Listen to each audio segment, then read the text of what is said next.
Hello, Brandon Cruz, 14125 West 130th Place. First off, I want to thank you for, this is a great opportunity for people to speak their mind on this. I was made aware of this St. John property annexation from the unincorporated Cedar Lake yesterday. It's literally, I can see it from my house. And about the 900 houses, we already talked about that several times. I have two big issues. Well, I have a lot, but two that I want to highlight today. The infrastructure, this community has rapidly grown in size over the years. The roads on Exchange and 231 are way too crowded from the past decade of constant building. It is a matter of time until Olcott and 97th are used as workarounds to dodge traffic. By adding people to an area that isn't ready to handle this, we are going to cause other issues such as wells drying up, increased property taxes, max school capacity, to mention a few. I doubt I'll be able to change anyone's mind because this decision's probably already been made, but I want to say this. My family and I, we lived in Illinois. 5 years ago, we moved here to get away from the Illinois cost of living and lifestyle. By doing that, by doing what we're doing, by rapidly expanding cookie-cutter housing across this community that is near and dear to my heart, we will turn Northwest Indiana into Little Illinois, and all the reasons I moved here for the first place will make us all want to flee again. I know there's a lot of money at stake, but I feel the community should be more important. Thank you.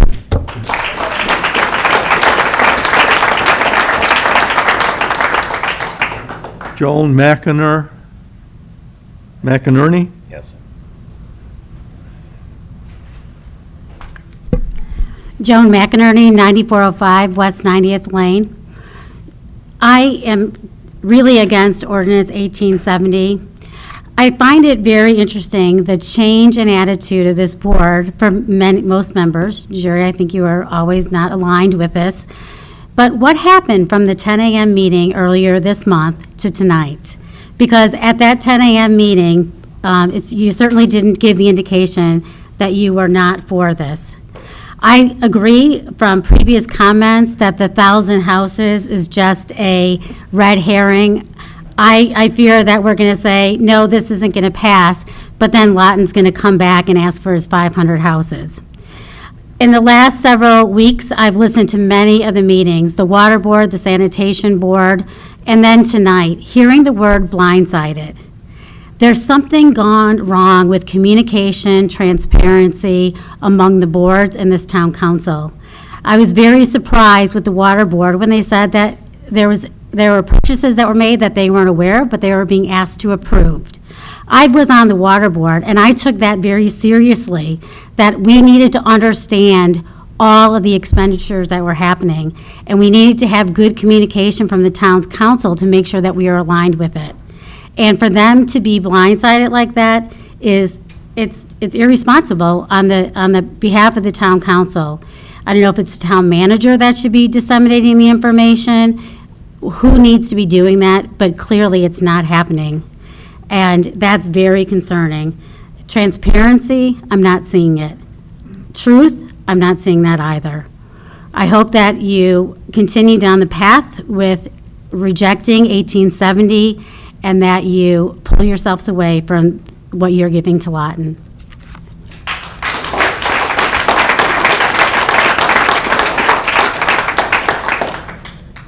David Goggins?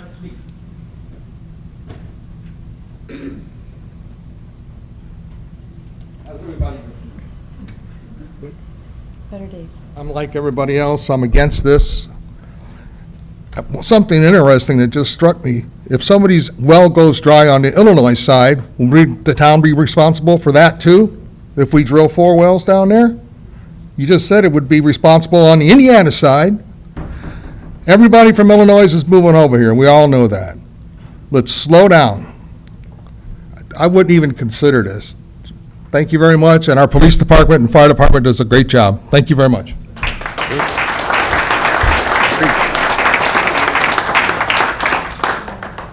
Jerry Shallon?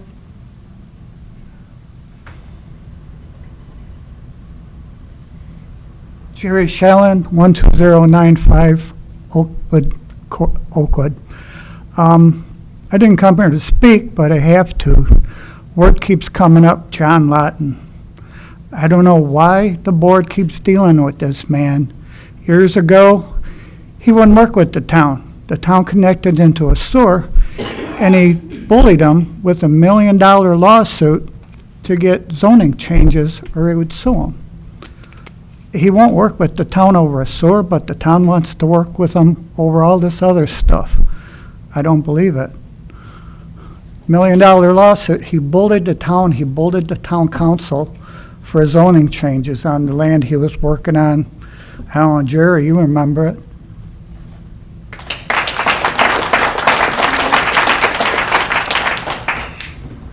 Rose Klein?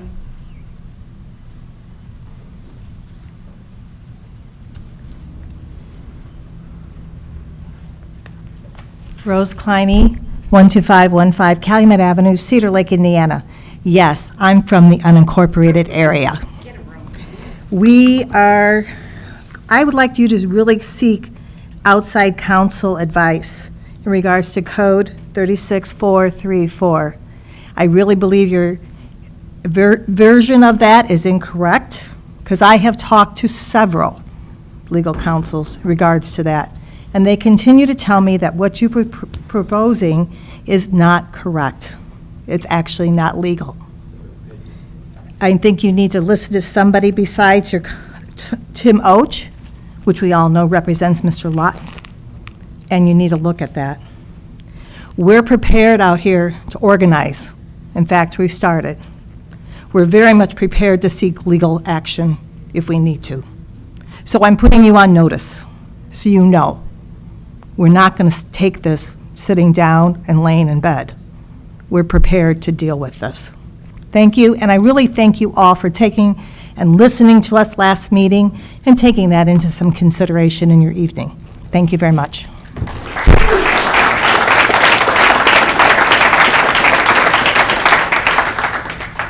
Marilyn? My name is Marilyn Marochi, 9984 Prairie Knoll Court. I am a resident of St. John and have been so for 19 years. I've been impressed with some of the projects this town council has completed. Finding a buyer for the old Kmart building, paving the road behind the McDonald's, improvements to our parks and our park programs, but I am totally opposed to this annexation project and your lack of transparency surrounding it.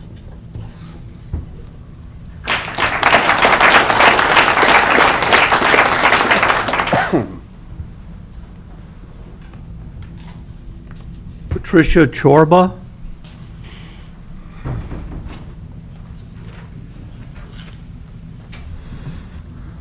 Hello. Patricia Chorba, 11594 Belmont Place, unincorporated Hanover Township. I appreciate the efforts tonight to try to table the 1870 for the PUD, but even if you did that, the water issue still remains. And Rose Kleiny pretty much covered what I would like to say about the Indiana Code. And at that hearing, I didn't appreciate, when I talked about the Indiana Code, I didn't appreciate Mr. Lawton's attorney intentionally misinterpreting my comments, because he was talking about 36434B when everything should be about 36434A. And I just wanted to say too, in a additional comment, that I did view that recent St. John Waterworks meeting, and frankly, I was appalled to learn that the board was caught off guard about the entire annexation plan. And actually, they read about it in the newspaper, and you're all still talking about water. Why were they in the dark? I don't get it. Thank you.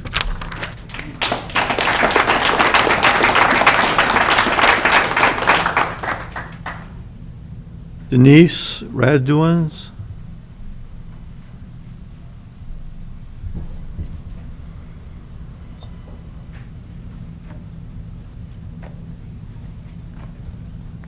Good evening, Board. I appreciate you paying attention to what we told you last month at the meeting when we were here. I'd like to open with a little message that I've been spending way too much time looking at the St. John video feeds and how your meetings are handled and what goes on. And in doing so, I quote Michael Bouvant, "I am privileged to have been elected by you to serve. I come before you with the gratitude and a deep sense of responsibility as your incoming councilman. We embark on a new chapter, one where accountability triumphs over impunity. Together, let's build a community founded on transparency, justice, and the unwavering commitment to serve all our residents. Thank you for entrusting me with this honor, and let's forge a future of shared progress and inclusivity. I look forward to serving you." That was on the first of the year. We're now in the almost 10th month of the year, and I don't see a lot of that coming from this board.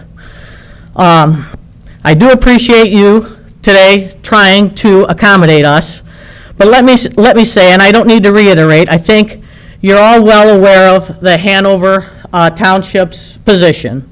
You're also well aware of the county's position. They've tried to express it to you.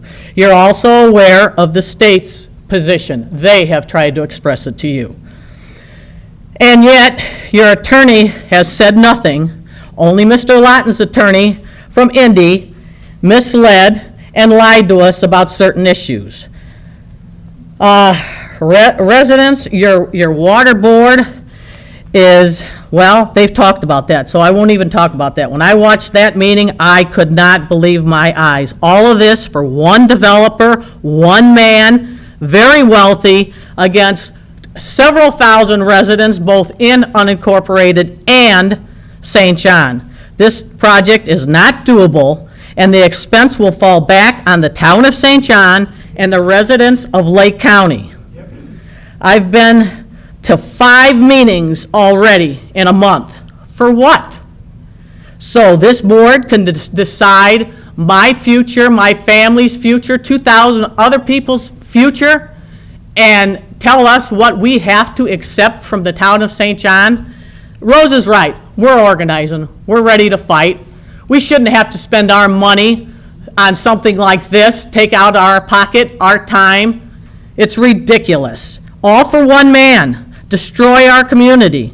This isn't only going on in this town of St. John, by the way. Mr. Lawton is also doing this to the town of Crown Point. He's not using quite the same statute that he's using over here. He's using another very little, well, not so known statute so he can avoid the contingent annexation and try to develop his properties. I think everybody is well aware of what's going on here, and we would just like for you to consider what we've said, believe what we said is true, and we plan to move forward. And we hope you will not make us spend our money on this ridiculous situation. Thank you.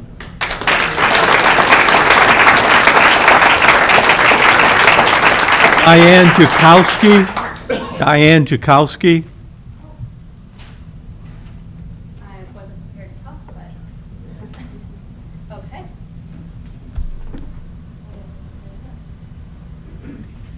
All right, my name's Diane Jakowski. I live at 10027 Belmont Court. Thanks, you guys, for all that you do. This is one of the first meetings that I've been to this year, so that's shame on me. I should participate more, but I've been busy just homeschooling my kids and taking care of my family. That's my job. That's what I'm supposed to do, right? So I'm busy doing my job, and I'm counting on all of you guys to do your job. And Ann's my neighbor. I see you. I walk past your house all the time with my dog. Our dogs bark at each other. It's funny. Anyway, I thank you for what you're doing. But I am absolutely against this as well. And I just wanted to read something. Well, I wanted to pray, okay, because we didn't pray at the beginning, so I'm going to pray. And I also wanted to say something from our founding fathers. So Thomas Jefferson said this: "The most sacred of the duties of a government is to do equal and impartial justice to all its citizens." And I know you guys believe that, right? And you believe what our nation has been founded on. And you're hearing all these people. They're amazing people sharing lots of really great things. So I'm not going to reiterate anything because they know more than I do.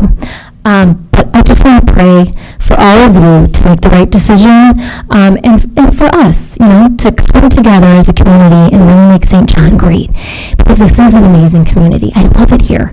I lived in Lowell, then I lived in Cherville, but I wanted to be in St. John because we are the jewel of Northwest Indiana. You know that. You've seen that written in different magazines before, right? That's what we're called, isn't it? I mean, okay, so let's just pray. Dear Heavenly Father, I just thank you for this opportunity to speak. I thank you for the right to live in this beautiful country, and I'm so grateful, God, that you gave it to us.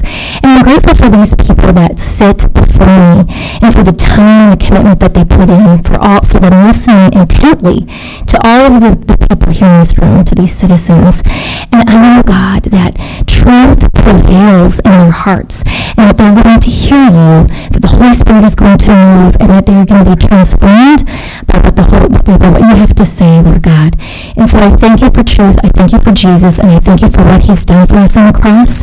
And so please forgive us for the sins that we have in our hearts and the things that we've done before that have hurt others, and just wash over us, and I know that you will. In Jesus' name we pray, amen. Thank you.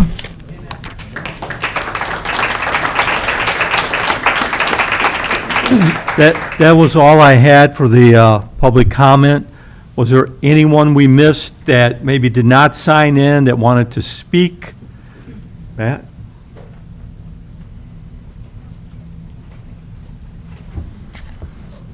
Thanks. My name is Matt Rohr. I live at 11069 Hickory Grove Road in the town of St. John in the Mill Creek subdivision. I was not able to be here on the 10th because I was otherwise occupied, but I had a chance to watch the video. I've had a chance to hear people's thoughts here. People don't know me, which most of you don't. I'm the HOA president for the Mill Creek subdivision, and I got to joust with Mr. Lawton about the development on 231 and those things. I have firsthand experience, and I've learned a couple things in that. So this may sound a little bit like a lecture, but it's more, I'm begging. This is a plea. And one is, there's a lot of assumption of ill intent in our comments. I found that not to be true. I asked the council, town manager, to give me, to help me talk to John Lawton directly about what was going on in that development and the concerns of our subdivision. And they facilitated that to happen immediately. I met with him immediately. He's a tough customer, didn't get everything I wanted, but didn't get nothing either.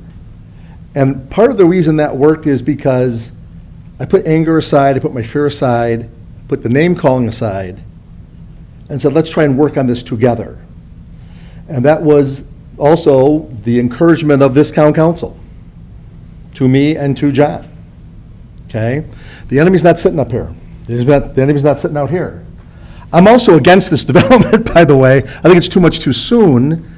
But I also think there's two issues here. There's the issues of the water, and water is an issue, and there's the issue of the development.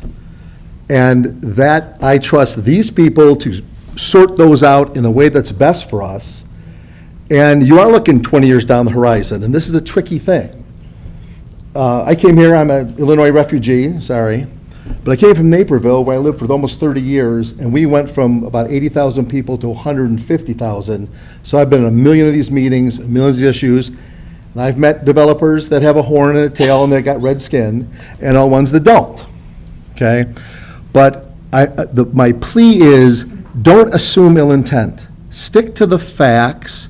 Get your facts from reputable sources, and the internet's not one of them, and really find things out. If you want to analyze, by all means do. I filled this room with people before, and I've objected to things, and we've disagreed, but we can disagree without being disagreeable. We had a horrible thing happen in this country not long ago, because we let anger turn to rage. And that's never good, and we're better than this. And for all the issues I hear in here, everybody I talk to is glad they came to St. John, Indiana. I know I am. And we get great service from these people, whether you understand that or not. okay? And we're better together than at war with each other. So this is begging. I'm not anyone's boss. I'm not anyone's payroll. I'm retired. I work for my wife.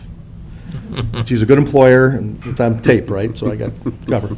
But anyway, but guys, we need to be gentler with each other and a little more respect for each other. And I can't top the woman who came before me on that issue, okay? But that's my perspective. And you're assuming everything's settled. Part of me, and I came in the middle of this, but it seems like we can't take yes, or in this case, no, for an answer. Our board has heard you. They've been blindsided as well. They can't give you information they have yet to receive. And it's an assumption that people are trying to hide something from us. Let's cool our jets, take our time, but that's why we shouldn't rush to do anything of this nature. And I've said that to you before. So thanks for the time, and we'll have a group hug after the meeting.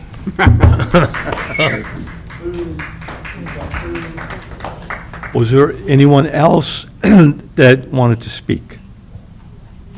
Yeah, well, if there's nobody going to speak, Matt, we learned about this stuff shortly, too. Joan came up here and wanted to know why all of a sudden we had a change of mind, change of heart.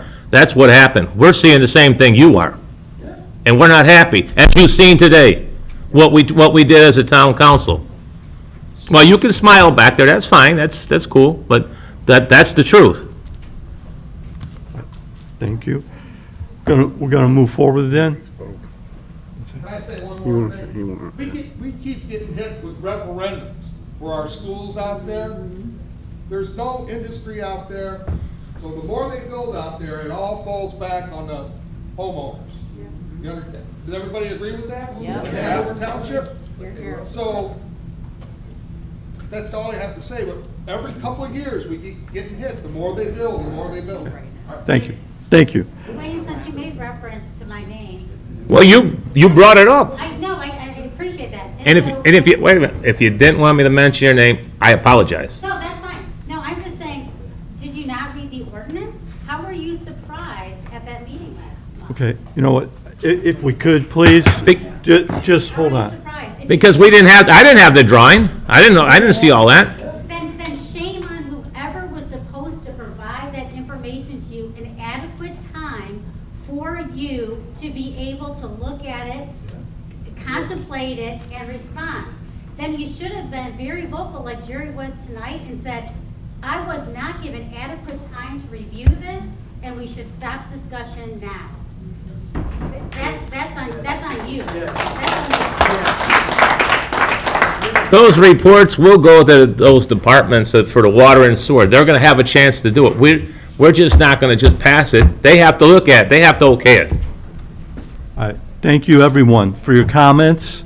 Appreciate everybody that took their time to come. Moving on to item 7, approval of minutes, September 10th, 2025, Town Council meeting minutes. Do I have a motion to approve? Motion to approve. So moved. I have a motion, I have a second. All those in favor say aye. Aye. Aye. Opposed? Motion carries 5-0.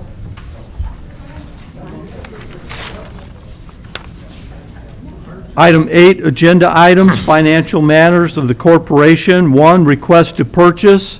There are a total of 6 requests to purchase and a combined total of $85,497.27 for approval. Beth, did you want to comment on any of these?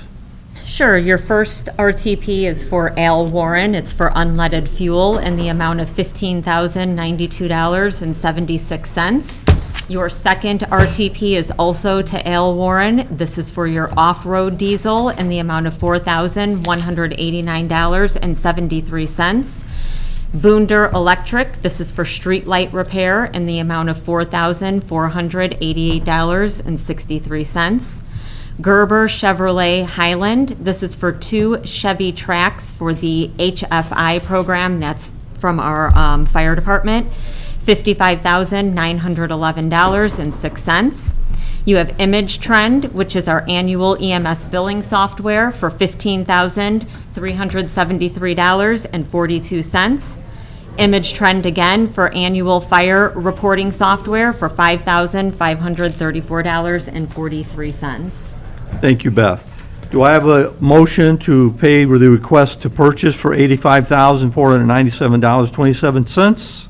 So moved. Second. I have a motion, I have a second. All those in favor say aye. Aye. Opposed? Motion carries 5-0. Item 2, accounts payable voucher dated September 24th, 2025, representing payment for payroll supplies, services, and equipment rendered to the town of St. John in the combined total of $1,023,789.68. Do I have a motion? Motion. I'll second.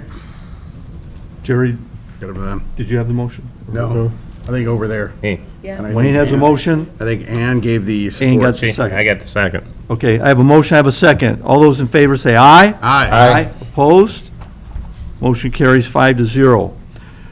Number 9, ordinances. Consider ordinance 1875, an ordinance establishing a schedule of wages, salaries, and benefits for employees, fire and police personnel, and town officials, 2026 salary ordinance on first reading. Do I have a motion? So moved. I have a motion. Do I have a second? I second.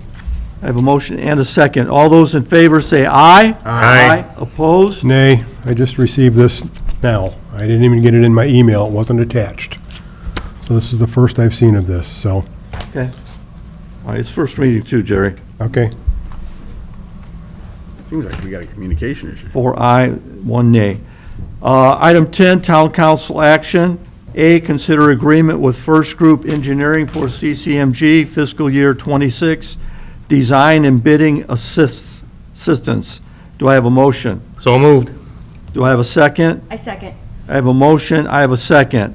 All those in favor say aye. Aye. Aye. Opposed? No. No, Motion carries 3-2. Item 11, reports and correspondence. A, Town Council. Any reports or comments?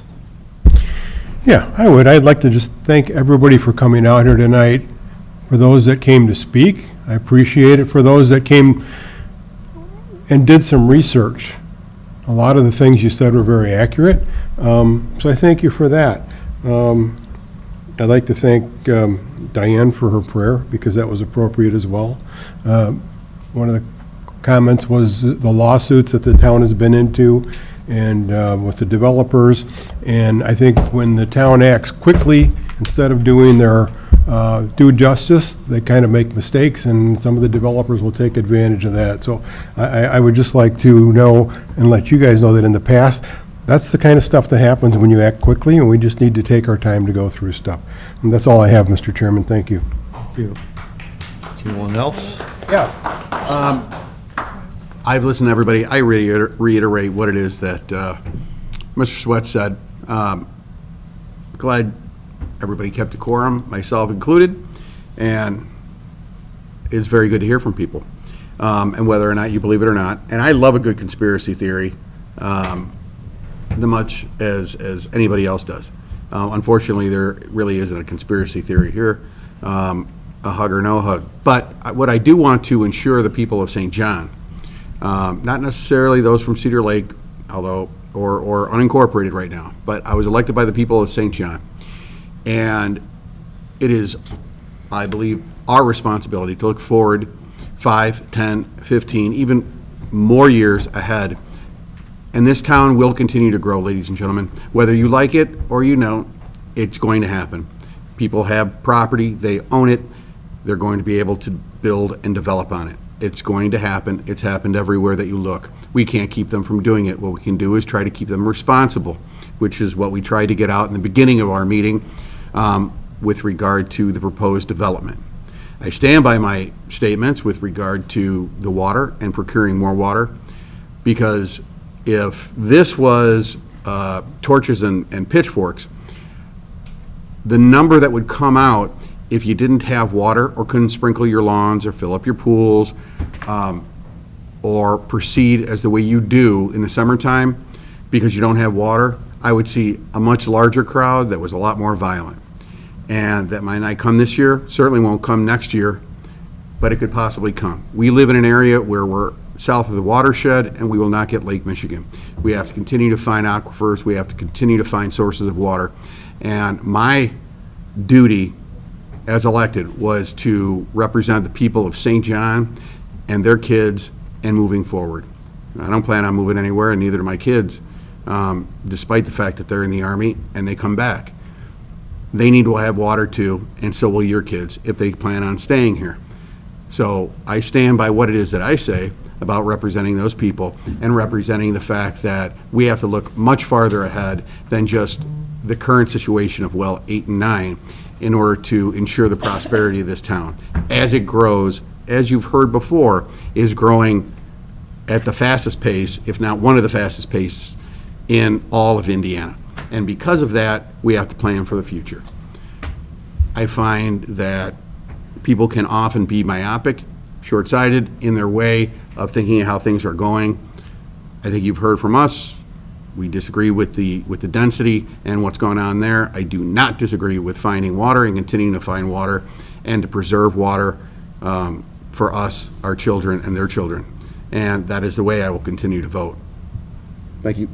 Thank you, Councilman.